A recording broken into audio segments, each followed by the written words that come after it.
Tugasku menemanimu.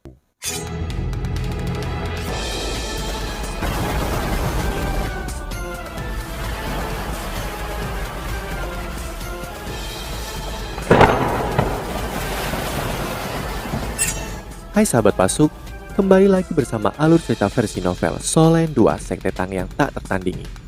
Jangan lupa like, subscribe, dan nyalakan tanda lonceng. Mari kita lanjutkan. Apa? Bersembunyi? Sutianran sedikit menyernyit saat matanya terpejam. Minta seseorang untuk memantau mereka sedekat mungkin. Kita harus memaksa mereka untuk memilih sisi barat. Dan aku tidak berpikir mereka hanya bersembunyi di sana. Jika mereka telah terpisah dari kelompok akademis Rik, maka mereka pasti tidak akan menerobos dari sisi barat. Guru Kekaisaran, bisakah kamu mengirim beberapa orang dari sisimu ke sana? Baik. Pendiri kultus roh suci mengangguk dan berbalik ketika dia menghilang ke dalam kegelapan. Tidak butuh waktu lama sebelum dia kembali. Aku sudah mengirim beberapa orang. Tanpa orang-orang akademis Rik, mereka harus membayar harga berdarah jika mereka ingin memaksa jalan keluar dengan orang-orang yang aku kirim. Dan Legiun Instruksi Jiwa Kekaisaran bekerja sama. Mengapa Anda tidak membiarkan kami melepaskan semua yang kami miliki ketika mereka ada di sini sebelumnya? Yang mulia, jika kami bertarung dengan kekuatan penuh dan jika Anda juga berpartisipasi, kami mungkin bisa mengalahkan lebih dari setengah dari seluruh kelompok mereka. Mata Sutianran berubah sedikit ketika dia tersenyum dan berkata, kita berada di dalam ibu kota Kekaisaran dan kita juga berada di dalam istana Kekaisaran Kota Cahaya. Jika kita melawan mereka dengan kekuatan penuh kita akan membuat mereka membayar harga mahal, tapi kita juga akan mengalami kerugian besar. Selain itu, mereka memiliki begitu banyak Feng Hao Doulo, dan jika mereka mengabaikan aturan yang tak terucapkan dan menyerang kota, seluruh kota akan dihancurkan. Bagaimana aku menjelaskan kepada warga negaraku jika itu terjadi? Kita harus memastikan bahwa kita menghindari kerugian di pihak kita sebanyak mungkin. Juga tidak mudah bagi Anda dan kultus Anda untuk mengasuh anak-anak muda bertalenta itu juga, bukan? Sutianran tahu betul mengapa pendiri kultus roh suci menyarankan untuk bertarung di sini. Ia tidak peduli tentang kematian dan kehancuran.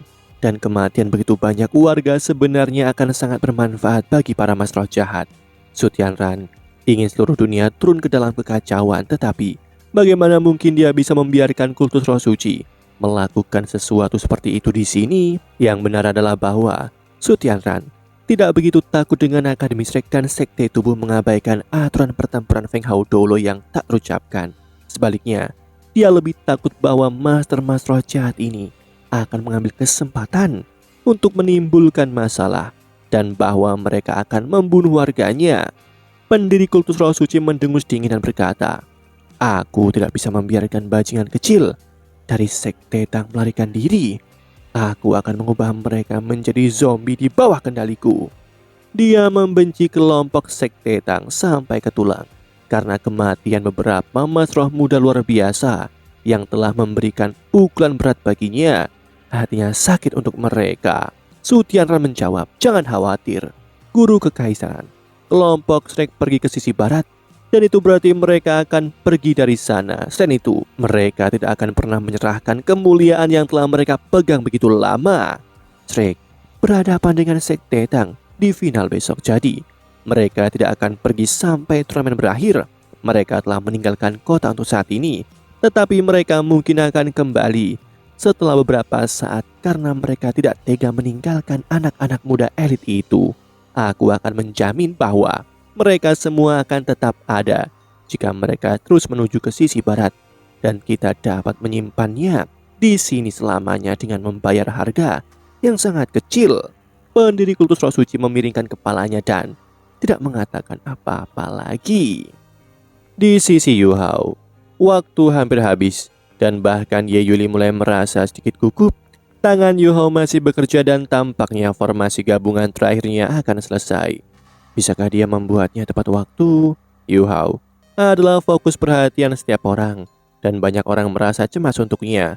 Mereka yang paling peduli dengan hasil turnamen ini adalah mereka yang bertaruh dan menempatkan uang mereka di babak ini. Tentu saja, tidak banyak orang yang memasang pada Yu Hao dan banyak orang diam-diam mengejeknya. Mereka tidak tahu bahwa Yu Hao sedang membuat alat jiwa berbentuk manusia. Tetapi benda ini sangat mirip dengan manusia dan itu tampaknya sangat tangguh, tidak peduli bagaimana mereka melihatnya. Ye Yuli menarik alat jiwa kedap suara di sampingnya saat dia menurunkan suaranya dan berkata, "Jam pasir hampir habis. Aku akan menghitung mundur dari 10 setelah butiran pasir terakhir turun. Babak ini akan berakhir." Satu-satunya hal yang bisa dia lakukan adalah memberi Yu Hao sedikit waktu lagi, sebanyak yang dia bisa. Tangan Yu Hao berhenti bergerak sesaat ketika dia mendengar suara Ye Yuli, tapi dia dengan cepat melanjutkan pekerjaannya. Pisaunya mengiris dan menciptakan 3 busur melengkung sempurna. Pisau pelindung kehidupan Yu Hao berkedip terus-menerus, menyentuh dan mempesona seperti biasa. Sedangkan susunan formasi di depannya sekarang bersinar dengan cahaya lembut. Itu selesai. Ye Yuli, juri lainnya dan mata para kontestan lainnya terbuka lebar. Susunan formasi terakhir Yu Hao akhirnya selesai pada saat yang paling penting. Dan pada saat itulah butiran pasir terakhir turun dari jam pasirnya. Hitungan mundur dimulai. 10. Ye Yuli mengangkat suaranya tetapi juga dengan sengaja memperlambat hitungan mundurnya. Yu Hao menghela nafas dalam-dalam setelah dia menyelesaikan susunan formasi.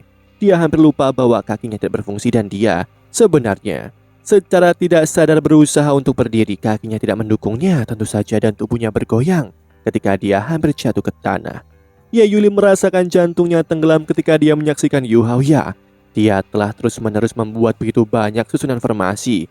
Dan selain apa yang dia buat sebelum ini, dia harusnya kelelahan. Dia tidak tahu bahwa Yu Hao tidak bertindak benar karena dia terlalu berkonsentrasi. Yu Hao menopang dirinya di atas meja agar tidak jatuh. Dia buru-buru mengambil 2 susunan formasi dan berbalik ke arah alat jiwanya yang berbentuk manusia. 9, 8, 7. Tidak peduli sebesar apa Ye Yuli memuji Yu Hao, dia tidak bisa membuatnya terlalu jelas di permukaan. Turnamen ini penting untuk perombakan ketiga organisasi bawah tanah. 6, 5. Gerakan Yu Hao cepat dan dia menggunakan kenyataan untuk membuktikan pada Ye Yuli bahwa desain alat jiwanya yang berbentuk manusia layak dan rasional. Yu Hao memasang 9 susunan formasi dalam beberapa detik ini dan ia bekerja keras agar sesuai dengan 9 susunan formasi yang tersisa. 4, 3, 2, 1. Waktu habis. Hentikan apa yang kalian semua lakukan. Ye Yuli benar-benar mencoba yang terbaik dan bahkan kalimat terakhirnya sedikit lebih menyeret dari biasanya. Yu Hao pada akhirnya tidak mengecewakan dan dia menempelkan susunan formasi terakhir ke dada alat jiwa berbentuk manusia. Saat Ye Yuli mengucapkan 3 kata terakhir, Yu Hao meletakkan tangannya di atas meja kerajinan di depannya saat dia berhenti. Dan jelas bahwa dia sedikit rengah-rengah. Yu Hao lelah dan dia bahkan merasa sedikit lelah meskipun memiliki kekuatan spiritual yang luar biasa. Dia telah membagi avatar spiritualnya dan melakukan perjalanan ke gudang bawah tanah. Usaha itu telah menghabiskan energinya terus-menerus. Dia juga telah menyalurkan hati dan jiwanya untuk menyusun alat jiwanya dan telah memasuki tubuh dan pikiran sebagai satu setelah avatarnya kembali. Pada titik ini, kekuatan spiritual Yu Hao telah sangat habis. Dia hampir saja menyerah. Dia akhirnya selesai. Ye Yuli menghela nafas lega. Meskipun dia bisa mengatakan bahwa alat jiwa berbentuk manusia Yu Hao tidak dilengkapi dengan senjata tambahan, setidaknya Yu Hao berhasil menyelesaikan alat jiwanya tepat waktu. Itu tidak akan menjadi masalah baginya untuk memasuki tahap selanjutnya dari turnamen ini. Tes teknis berikutnya dengan kemampuan yang Yu Hao tunjukkan sebelumnya tidak akan sulit baginya untuk lulus ujian ini. Adapun bagaimana dia akan tampil di perempat final itu akan bergantung pada dirinya sendiri. Karena dia berani menciptakan alat jiwa seperti ini, dia pasti punya rencana. Baiklah, semua alat jiwa telah selesai dan batas waktu berakhir. Mulai sekarang, kalian hanya dapat menggunakan alat jiwa yang telah kalian buat. Kalian tidak diperbolehkan meminjam alat jiwa lain. Ye Yuli memberitahu para kontestan Yu Hao fokus sekarang dan melakukan yang terbaik untuk memulihkan kekuatan spiritualnya. Ye Yuli memindai sekelilingnya dan berkata, "Kita akan memeriksa alat jiwa sekarang dan memverifikasi bahwa itu adalah produk jadi. Mereka yang alat jiwanya tidak lengkap akan langsung gugur." Setelah dia mengatakan ini, sisa 6 juri di sekitar Ye Yuli memutar bibir mereka. Dia terlalu memuja Tanggu sekarang. Sisa pesaing telah beristirahat selama 15 menit dan memulihkan energi mereka, hanya Tanggu yang tampak lelah. Tidak ada segmen seperti ini dalam aturan asli turnamen. Lagi pula jika ada masalah dengan alat jiwa mereka, itu akan menjadi jelas ketika mereka digunakan nanti. Ye Yuli jelas melakukan ini untuk mengulur waktu dan menawarkan Yu Hao lebih banyak waktu beristirahat. Para pemimpin dari 3 organisasi bawah tanah merasa aneh pada saat ini, namun permintaan Ye Yuli masihlah masuk akal. Selain itu, mereka tidak mau menyinggung bintang langit Doulo.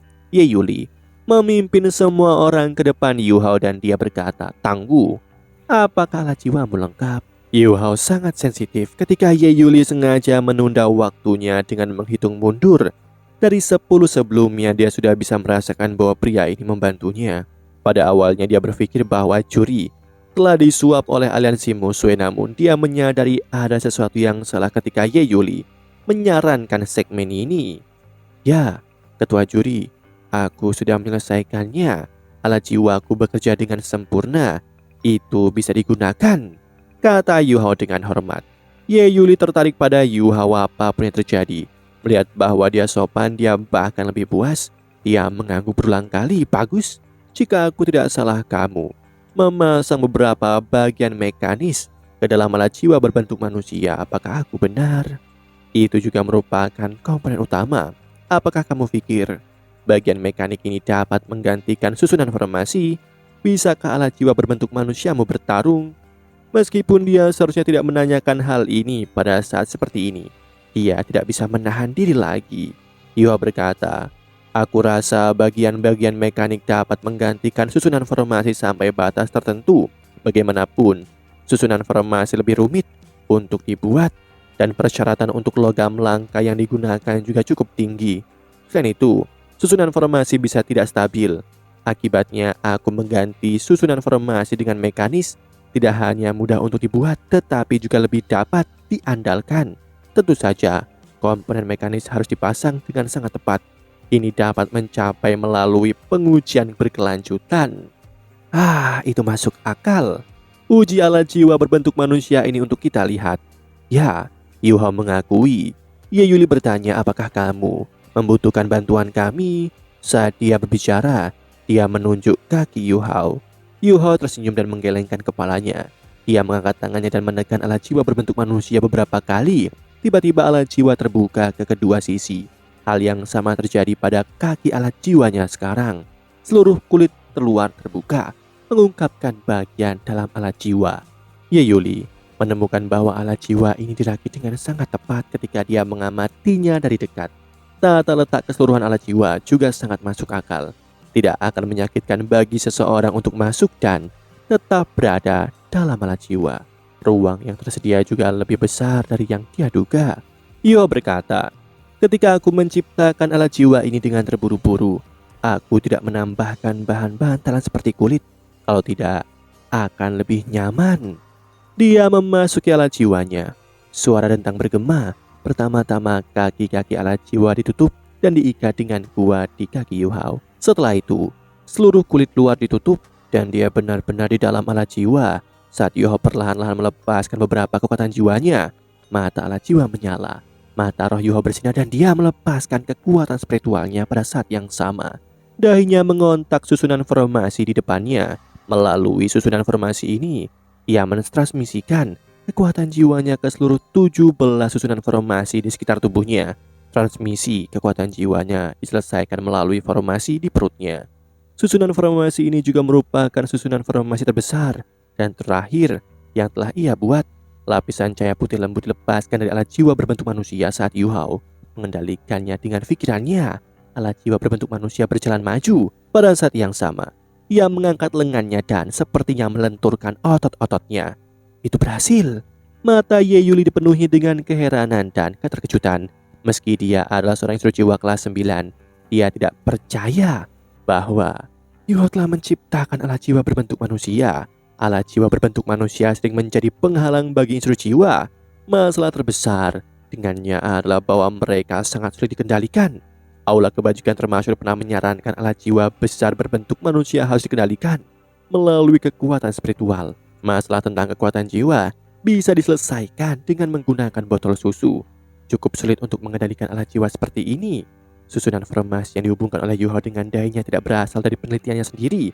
Itu berasal dari teknologi terbaru yang ditemukan oleh Aula Kebajikan termasyur yang dikenal sebagai panduan spiritual. Itu secara bersama-sama ditemukan oleh 3 instruksi jiwa. Guru Xuan Ziwen adalah salah satu di dalamnya. Ye Yuli sangat heran ketika dia melihat bahwa Yu Hao menggunakan kekuatan spiritualnya untuk mengendalikan alat jiwanya yang berbentuk manusia karena dia tidak bisa menggerakkan kakinya. Selain itu, Yu Hao hanya menggunakan 18 susunan formasi, jumlah yang sangat kecil. Yu Hao mengendalikan alat jiwanya untuk mundur selangkah. Dia juga sangat emosional, sangat menyenangkan bisa bergerak. Aku akhirnya bisa berdiri lagi. Dia telah meninggalkan alat jiwa berbentuk manusia sebelumnya pada Xuan Ziwen untuk penelitian dan terus peningkatan.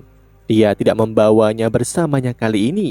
Bahkan jika dia punya, dia tidak mungkin menggunakannya di turnamen ini. Itu akan mengeksposnya terlalu mudah. Jika segala sesuatunya tidak berjalan dengan baik, dia bahkan mungkin akan diculik oleh Aula Kebajikan termasyur dan semua hasil penelitiannya akan dicuri. Namun itu berbeda sekarang. Dia tidak menggunakan identitasnya sebagai Wu Yu Hao, tetapi menyebut dirinya sebagai Tang Wu. Setelah turnamen ini selesai, dia akan menghilang sepenuhnya. Yu Hao memandang Ye Yuli yang penuh gairah melalui alat jiwa berbentuk manusianya dan bertanya sambil tersenyum. Ketua juri yang terhormat, apakah aku sudah lulus? Oh, ya. Ye Yuli sangat senang. Keenam juri lainnya juga terpesona. Cara mereka memandang Yu Hao membuatnya tampak seperti mereka ingin memakannya. Mereka bukan satu-satunya instruksi jiwa di sekitar.